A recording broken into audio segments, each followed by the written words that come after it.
เมื่อวานนี่หยุดงานเนาะพ่อสั่งเนาะแม่นเป็นสาเหตุหยังจึงหยุดเมื่อวานนี่โอ้กับใครอยู่นึงเหตุกะใช่บ่มีใช่ ใช่หมดเนาะการนันชละเวลาก่อนนั่นเองก่อนเรื่องกบน้ำโอ้โดยพอติดโควิดไปเลยนึกเพื่อเจ้าชีพไปพอได้เขาพอได้แวะเนาะพอได้เขาน้ำโดยพี่น้องเอ้ยเมื่อวานนี้พอสร้างเพิ่นหยุดงานเนาะพี่น้องเนาะเพราะว่านี่แหละจึงเรื่องอยู่นี่แหละหมดเลยได้เขาเทค่าแล้วก็จบแม่นหมดอ่อนหลอดแล้วอยากเอาดินเข้าก็บ่มีเงินให้น้องน้อยไปขายงัวขายควายอยู่ว่าน้องน้อยขายงัวขายกล้วยมาใส่แล้วบัดเนาะบ่เหลือได้อยู่ดอกอันก่อฟ้าน่ะขายงัวขายควายมาได้ตัวเอาข้าวหลักไปแล้วก็แล้วงัวจะ4-5โตผมเขาต้นครับนี่ไม่ได้เล่นฟองเงินได้อยู่บ่เขายังจ้ะโอ้เบาหวานเป็นจังเนาะย่อขึ้นไปถ่ายรูปมั้ยตัวนี้แหนมกรอบเซาไวๆเด้อกลับบ้านไวๆเด้อจากคงหมอเด้อมาอยู่เป็นโฮมโพมใส่ลุงให้ล้านมื้อนี้2 นิ้ว2 นิ้วอยู่เด้อบาลีเด้อเด็กจะกินแต่ช็อกโกแลตมันยังไอเห่งเดี๋ยวไปพุ่งกันนะไปอ่ะบ่ได้บ่ไปเอาเนี่ย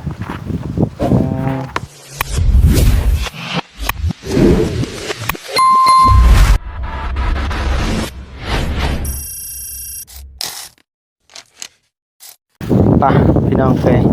เปิดคลิปเปิดภาพมาในบัดนี้พี่น้องเลยเนาะอยู่เฮือนอยู่ซาดน้องน้อยเฮือนหลังใหม่เด้อพี่น้องเด้อเนาะตัวนำในเพิ่นพี่น้องเลยเนาะเป็นได้แป้งหรือบ่เนาะหรือว่าเนี่ยใดพี่น้องเอ้ยบ่บุญกันมาแล้วพวกน้องเอ้ย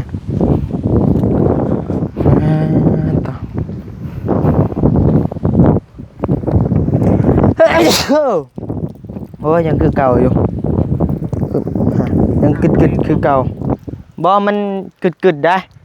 มันท่ออันลูกยางมันถือกับข้อต่อของอะนะของท่อใหญ่อะมันจะซบกระต่อเนาะโดยสบายดีเด้อพอสร้างสบายดีเด้อเนาะพอสร้าง2สร้างโดยสบายดีเด้อบ่แอนใช้คลิปก่อนยังบ่ทันแล้วบ่โอ้พี่ลึกเลยขอถ่ายคลิปตั้งแต่กินข้าวยังบ่ได้สุดโดยถ่ายตั้งแต่จักโมง12 โมงพุ่นเนาะยังบ่ได้สุดมันตอบอันนี้มันสุดอันนี้โดยหมูลงคลิปจนไปกินเบิดเลยพี่น้องเอ้ยเนาะทางพ่อโอ้ยเมื่อวานนี่หยุดงานเนาะพ่อสั่งเนาะแม่นเป็นสาเหตุหยังจึงหยุดเมื่อวานนี่กับใครอยู่นึงเหตุกะใช่บ่มีใช่หมดเนาะการนันชละเวลาก่อนนั่นเองก่อนเรื่องกบน้ำโอ้โดยพอติดโควิดไปเลยนึกเพื่อเจ้าชีพไปพอได้เขาพอได้แวะเนาะพอได้เขาน้ำโดยพี่น้องเอ้ยเมื่อวานนี้พอสร้างเพิ่นหยุดงานเนาะพี่น้องเนาะเพราะว่า1กะทรายหมดแห่หมดพี่น้องเอ้ยเนาะ2เพิ่นกะไปพอดีมันหมดแล้วก็ถือโอกาสไปก่อห้องน้ำเลยซ่านเนาะพอสั่งเนาะว่าไงเนาะบ่บุญมาแล้วพี่น้องเอ้ยซื้อถังมาให้น้องน้อยบ่พี่น้องเอ้ยหรือในใดพี่น้องเนาะถังบักใหญ่บักโตพี่น้องเอ้ยเนาะลมพัดสิบ่อยากยกล้อบ่รถนะโดย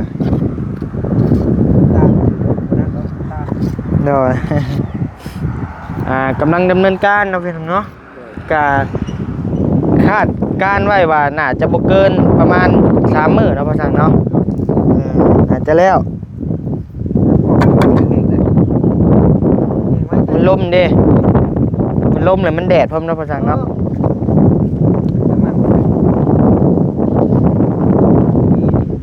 มันเป็นปูนยี่ห้อหยังอาจารย์อาจารย์ว่าซั่นพอสั่ง การกระชิกก็ทิ้งอยู่กระชิก ดีเนาะ ที่เขาเป็นลาวเนี่ย รับหนึ่งบ่เออ แพงนะ โอ้สอบ190,000บ่เดี๋ยวนี้แพงนะ เรียกว่า80บาท 80ปลายบ่ หรือ80ปุ่นแดง เออ อยู่โรงงานก็70บาท โอ้อยู่งานเนาะใครอยู่งานใกล้เฮือนจะเนาะพอสั่ง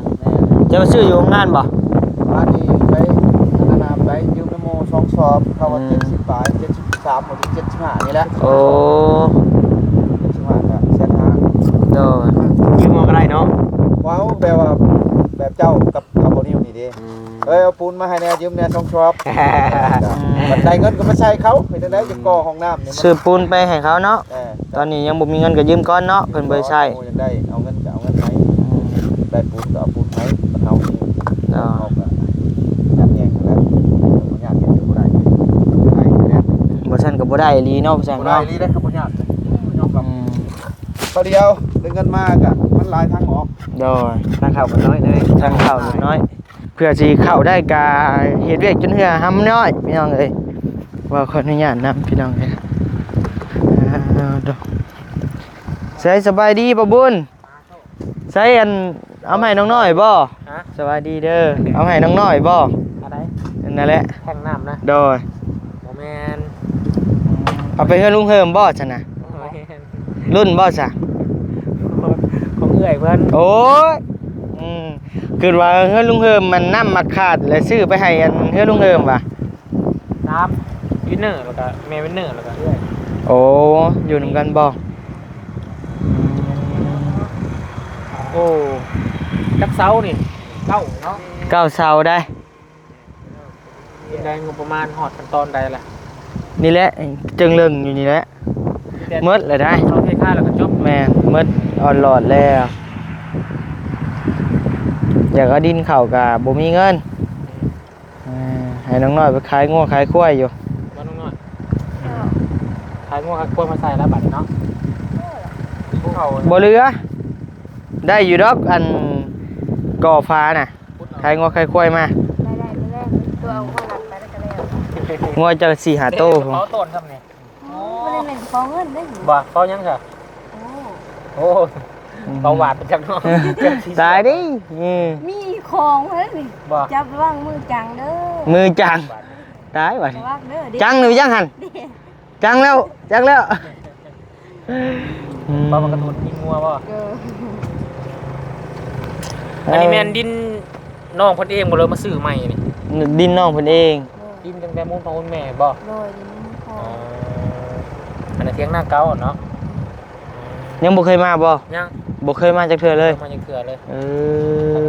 เอาใช่ มากายอยู่ โดย กายไปกันมากว้างเติบบ่นางฮอดคุณบ่ นี่หอดกบคอขาดเลยนี่ กุ๊กข้อขาดเฮ้ยอ้ายกุ๊กมีใด ว่านี่ เอ้าถามน้องน้อยแม่น้องน้อยพาเว้าบ่ยาวพาเว้านี่ มีอีหลี มียาวดอก เนาะนี่เด้นี่นี่ต้องมาเพิ่งเรื่องไงได้ยังนี่เลย บ่ มันเป็นเรื่องเล็กเนาะ นี่พี่น้องเอ้ย ถูกครับกูว่าส่วนได้ของ ตัดออกก่อนซั่นน่ะ ครับ ตีดขึ้นมาตัดเด้อเจ้าเด้อไปพี่น้องเอ้ยพี่น้องเอ้ยทางบบุญกับสิได้กลับแล้วพี่น้องเอ้ยเนาะเพิ่นสิเดินทางไปวัดมหาโศกว่าซั่นนะพี่น้องเนาะไปเอาโศกเอาเฮงพี่น้องเอ้ยเนาะ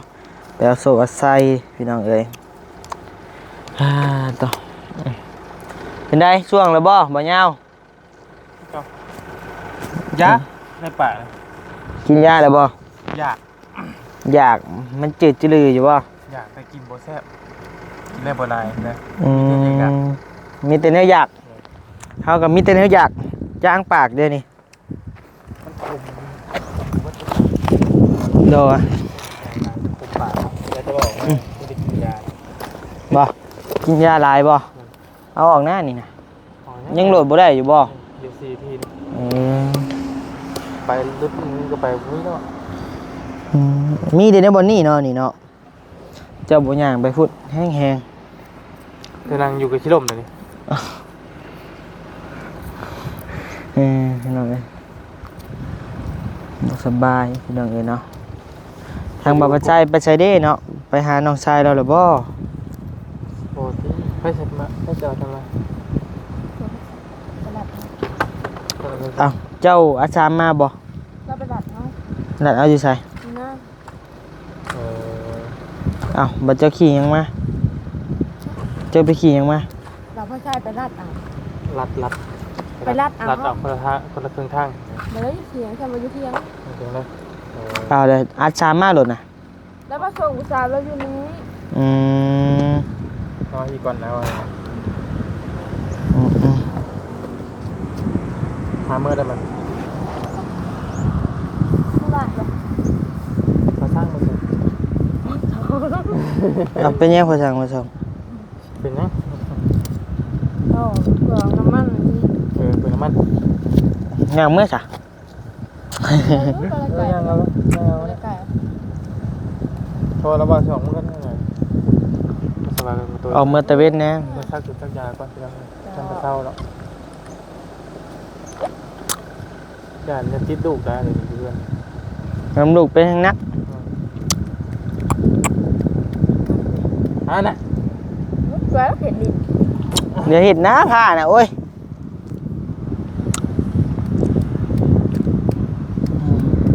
ผิดกฎ YouTube มันแดงเถือดได้อ่ะ ไล่อยู่แล้วน้องคนนี้เล็กน้อยนะ เขาก็ยังน้อยอยู่เลย น้ำเฮาบ่นี่น้ำเฮาดีวะ พี่ เสียง มีแต่หมดดำนะอยู่นี่เนาะ หมดแล้วภาษากินน้อย ให้จะมุดแดงดำบ่กินบ่กิน บ่กินก็มา โอ้แล้วก็เป็นนี่เด้ มุดแดงดำจะไปคือกกเป็ด อืม ประมาณนี้ฮะภาษากินน้อยถ้ากินข้าวอยู่ในนี่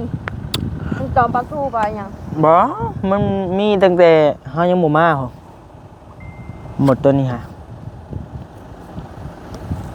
เอาพี่น้องเอ้ยเนาะตอนนี้ก็อยู่ในขั้นตอนที่ว่าทางผู้สร้างเพิ่นก็แอลมันแล้วพี่น้องเนาะใช่หน่อยเมื่อกี้นี่มีข่าวดีบ่ได้ข่าวดีมาบ่เอาดีใจนำเบิ่งสิเอานี่ให้ก่อน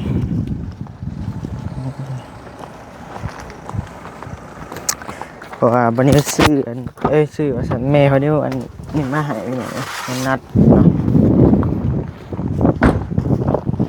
เฮ้อ แดงไปเลยคุณ เอาแกกินมึงดู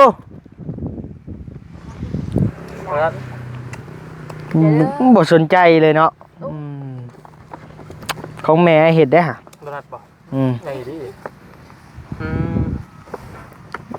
อิ่มมันละ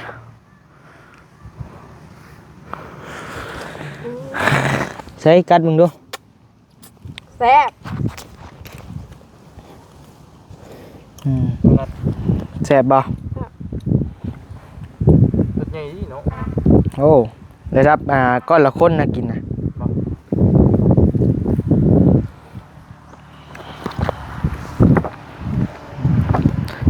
ใส่จับมาดูไอ้ถ่ายโฮมนะ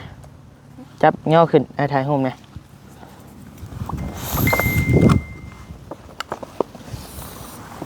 แนมกล้องบ่ยาวแนมกล้องแน่เงี้ยเห็นขนมแน่โอ้เห็นดีๆกว่าเห็นว่าคอหดให้เห็นหดเข่าโอเคเอากินชิมเบิ่งใช้บีแม่กินในก้อนหนึ่งก้อนน้อยนะบีทอนมันเนี่ยบีเอาทอนมันอย่างเดียวนะอย่าขี้มือใส่น้ำได้ ลูกประคำบ่ ลูกประคำเดี๋ยวไง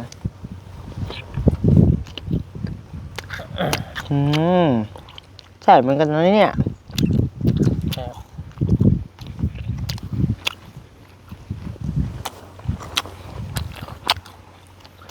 เวลาเป็นใครอยู่โลลิซ่าไม่ได้จนบ่ทันเนาะ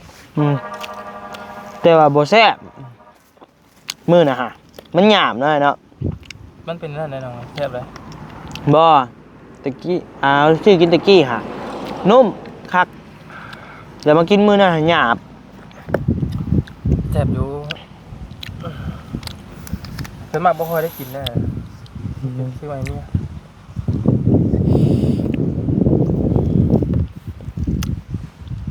แต่ว่ามีโหมดหนึงอะแซ่บตัวซื้อมามื้อน่ะเด้แกกินเดือนน้ำมันอันนี้ โอ้แซ่บนะครับ เด้อสิกินน้ำกันเด้อ อาจจะเคยได้เห็น นี่ เอาเบิ่งดูกัดเบิ่งดู เช่า เอาเสาไว้แท้ขากล้องกับเพ่เลยพี่น้องบอลลี่ชื่อให้ บอลลี่ยังไปมาก ย่างมีแต่ผักบอกแนะผักอวยพรให้แม่ตู้อยู่ดีมีแฮมมึงดู เปลี่ยนแปลงไป ขอให้แม่บอลลี่วะนี่ ขอให้แม่บอลลี่เศร้าไวๆเด้อกลับบ้านไวๆเด้อจากโคมอเด้อ เปลี่ยนแปลงไป มาอยู่เป็นโฮมโพมใส่ลูกให้ล้านวะนี่2 นิ้ว2 นิ้วเออ อยู่เด้อบอลลี่เด้อ อืม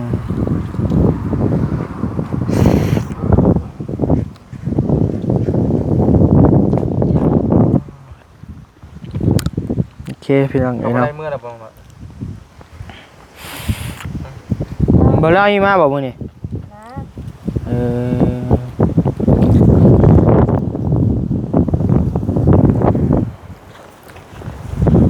คือบ่เห็นแล้วเนาะแล้วไปทางไหน พุทธะ กินหยังก็มีแต่อยากปวดหักขอโทษนะพี่น้องเนาะกินหยังก็ปวดหักมันคาจึกลึกอยู่ ไอ้กับบอกพี่ บ่กินก็ตายแหละ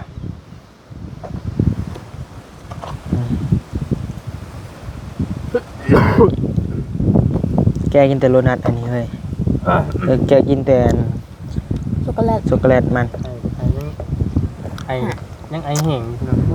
เดี๋ยวไปพุ่งกันนะ ไปอ่ะบ่ได้บ่ ไปเอาเนี่ย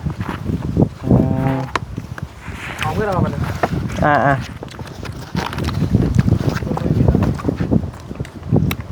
ไวแล้วพ่อตัวไปเล่นหน่อย ให้แกเสือมาหน่อย พวกเล็กๆน้อย นักเลงเหรอมาเอาพากังเด็ด ๆ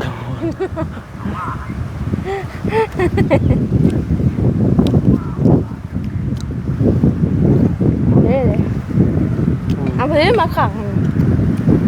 ไปเอากับไปเอาละล่ะใกล้อยู่ มันอะไร2-3 พัน ให้เสียเงินนะ มันละ3,000 มีแต่ให้มาเอาเรื่อยบัดไปเอาเลยให้เสียเงินบุแมนแล้วนี่พี่น้องเลยนะกินมันอ้วน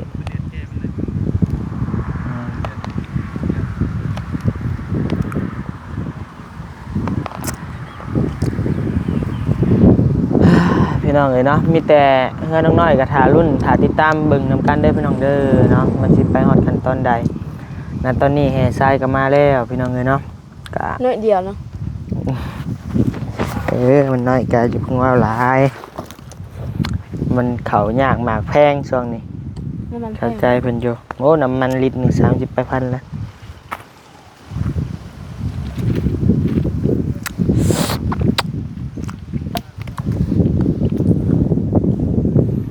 พ่อจะเมื่อบ่หน่อย ชอบปลาหรอ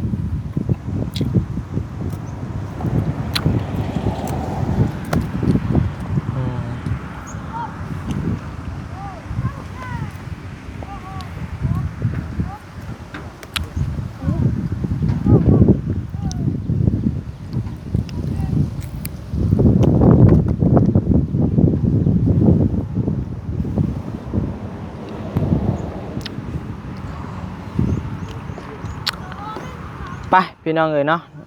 ทางบันนิวกับสิขอตัวจบคลิปไว้ก่อนเพียงส่ำนี้เนาะพี่น้องเนาะ เดี๋ยวพอกันใหม่ในคลิปหน้าเด้อพี่น้องเอ้ยมียังยังหน่อยมันเหลือยังเหลือยาไปยังว่าอยู่ผู้เดียว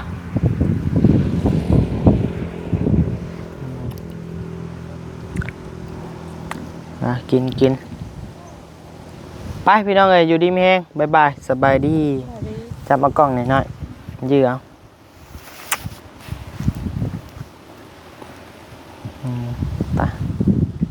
ไปพี่น้องเอ้ยว่าสิจบคลิปแล้วพาพี่น้องมาเบิ่งนี่ก่อนเนาะพี่น้องเนาะ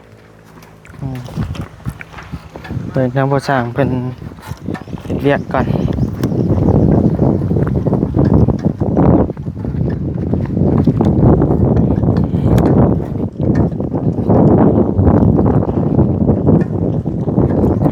ไปพี่น้องต่อแดดโพเนาะมื้อนี้เอ้ยไว้ได้พี่น้องเอ้ยเนาะฮอดพี่ละ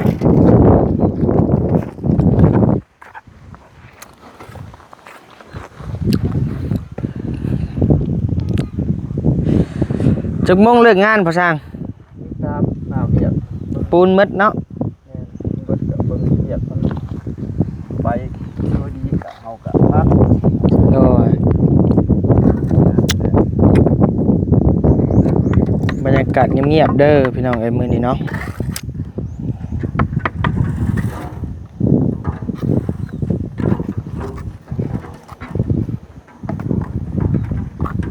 แล้วปล่อยคำลงแรง5 โมง 6 โมงแล้วก่อน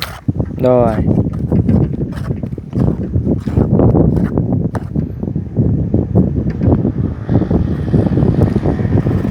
กะไว้นี่ประมาณ3มื้อบ่พ่อช่าง ดินคนเขาเองบ่ดินรอบคนเขาเองบ่ดิน โอ้โหแล้วดินตัวใดดินของพระ ตอนนั้นในที่หอ ดินอะไร ทำเงิน กะเจ้าของนั่นแล้วเอาเข้าได้ไรต่างหากอีกแล้ว แนวมันแหละ น้องหมูน้องอีกแต่เขาและน้องๆแล้วเขาคนจ้างก็มีแต่ลูกค้าแล้วเบิดแล้ว ว่าไงงานพ่อช่างมีแต่ก่อนะเนาะพ่อช่างเนาะ ก็เทคานเลยหมด แม่นแล้ว คนต่อไป แม่น บ่ได้สูงบ่ได้เด้มันก็บ่รู้เนาะ เปิดนะใคร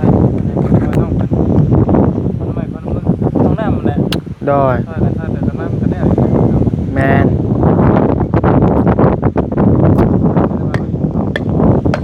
และนี่คันว่านั่นก็ดินเขานี่ก็ดินประมาณแถวนี้แหละเป็นเอาเลยขุดเอาแถวนี้แหละนี่แถวนี้ก็ยังโน่นอยู่นี่หาขุดเอาเนาะแล้วก็ขุดเอาในไหหน้านี่แหละจับลงไหหน้าหนึ่งก็อาจจะเต็มเลยนะพี่น้องนี่ก็บินในส่วนนี้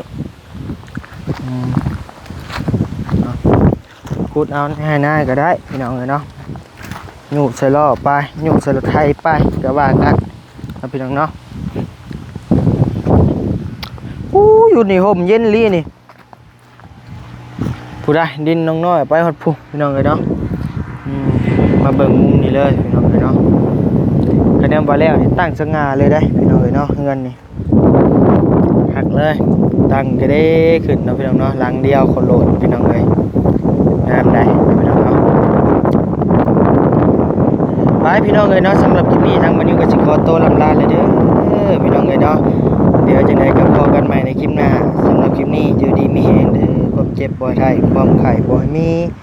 ปรารถนาสิ่งใดขอให้ได้สิ่งนั้นสมความมุ่งมั่นปรารถนาหมดทุกคู่ทุกคนเด้อพี่น้องเด้อโดยสบายดี